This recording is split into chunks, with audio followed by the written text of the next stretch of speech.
تو آئے سیدنا عمر کی زندگی میں آئی اللہ کے رسول صلی اللہ علیہ وسلم کی طرف. امی عائشہ رضی اللہ عنہ بیان کرتی ہے مرض الوفات میں ہے اللہ کے رسول صلی اللہ علیہ وسلم. اتنے میں حضرت بلال کی اذان کی آواز آئی. اللہ کے رسول صلی اللہ علیہ وسلم نے فرمایا عائشہ لوگوں نے نماز پڑھی؟ فرمایا نہیں مسجد میں آپ کا انتظار ہو رہا ہے. فرمایا میرے لیے لگن میں پانی رکھو تاکہ میں غسل کر لوں. اللہ کے رسول نے 3 مرتبہ غسل کیا اور تینوں مرتبہ بے ہوش ہو کر نیچے گر گئے.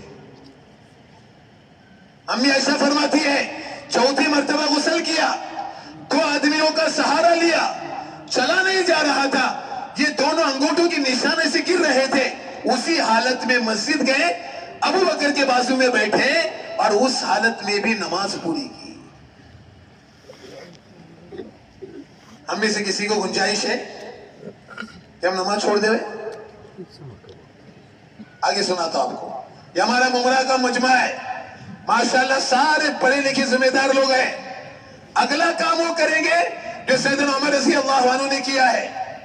فجر کی نماز پڑھائی اور ایسا مسجد کی طرف نظر ڈالی تو ایک آدمی نظر نہیں آیا.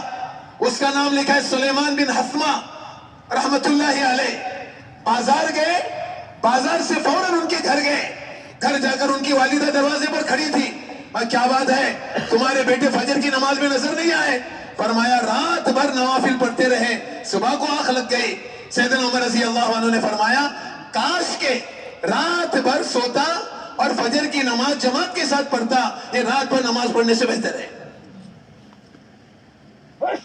آپ سے بھی گزارش ہے محلے میں ایک آدمی بھی مسجد میں نہیں آیا تو اس کی ملاقات کے لیے کون جائیں گے؟ ہم جائیں گے. آگے دو اصول یاد رکھنا. مسجد میں کون نہیں آتا تھا؟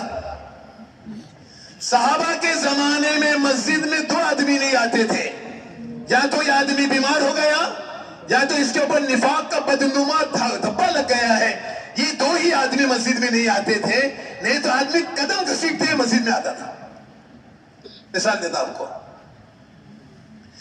عبداللہ ابن ام مکتوم رضی اللہ عنہ آپ صلی اللہ علیہ وسلم کے پاس آئے کہ اللہ کے رسول میری آنکھیں نابینا ہے اور میرا جو پارٹنر ہے نا اس سے میری بنتی نہیں, اور رات کو جب میں نکلتا ہوں تو پتھر سے یا کبھی درخت سے ٹکرا جاتا ہوں. اللہ کے رسول صلی اللہ علیہ وسلم آپ مجھے اجازت دو میں گھر میں نماز پڑھ لوں. اللہ کے رسول صلی اللہ علیہ وسلم نے فرمایا اذان کی آواز سنتے ہو؟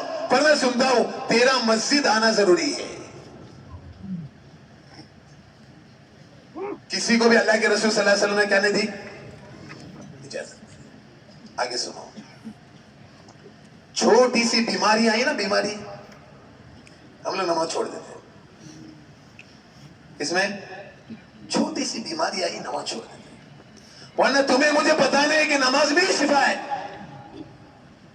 حضرت علی رضی اللہ عنہ بیمار ہو گئے, آپ صلی اللہ علیہ وسلم قریب آئے اور اپنی چادر کا حصہ حضرت علی پر ڈالا اور 2 رکعت صلاۃ الحاجہ کی نیت باندھی, سلام پھیرا اور کیا فرمایا علی جس چیز کا سوال میں نے اللہ سے اپنے لیے کیا وہ آپ کے لیے بھی کیا ہے, اور جس چیز کا میں نے سوال کیا اللہ نے میرا سوال ہمیشہ پورا کیا ہے. چاہے اللہ تجھ کو شفا دے. حضرت علی کے دل میں چند قدم ہی چلا تھا اللہ نے مجھے شفا دے دی.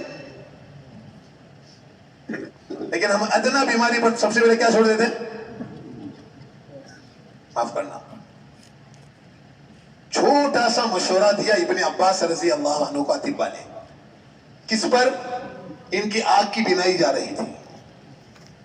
چھوٹا سا مشورہ تھا 1 ہفتے تک سجدہ نہ کرنا اور 1 ہفتے تک چت لیٹنا. ابھی میں آ رہا تھا صبح کو یہاں تخت پر, دوپہر کو ایک بچہ ایسا چت لیٹا ہوا تھا الٹا. کبھی نہیں الٹا لیٹنا. اللہ کے رسول صلی اللہ علیہ وسلم کی حدیث ہے الٹا سونا اللہ کو پسند نہیں ہے. دوسرا جملہ بہت سخت ہے, جہنمی لوگ جہنم میں الٹا لیٹیں گے. کبھی نہیں سونا الٹا. آگے سنیں.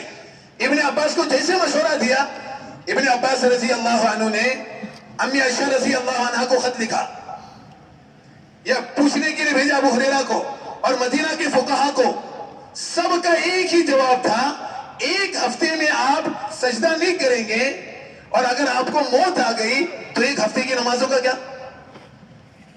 حضرت ابن عباس آنکھ کی روشنی جانے پر صبر کیا، لیکن انہوں نے تختے پر سجدہ کرنا یہ بھی پسند نہیں کیا. لیکن آج کے علماء نے اجازت دی ہے، وہ تو کمال تقویٰ ہے، اس کی وجہ سے انہوں نے احتیاط برتا. لیکن ہم آپ سب سے گزارش کر رہے ہیں، نیت کریں انشاءاللہ تعالیٰ کبھی نماز نہیں چھوڑیں گے. اگلی گزارش آپ سے، آج کا مسلمان کیا کر رہا؟ میں نماز پڑھتا ہوں لیکن میرے مسئلے نہیں حل ہو رہے ہیں. معاف کرنا، اگلا جملہ بہت چھپتا ہوا ہے. حضرت نے کہا پہلے یہ تو دیکھو کہ نماز تمہارے لیے دعا کر رہی ہے یا بد دعا کر رہی ہے؟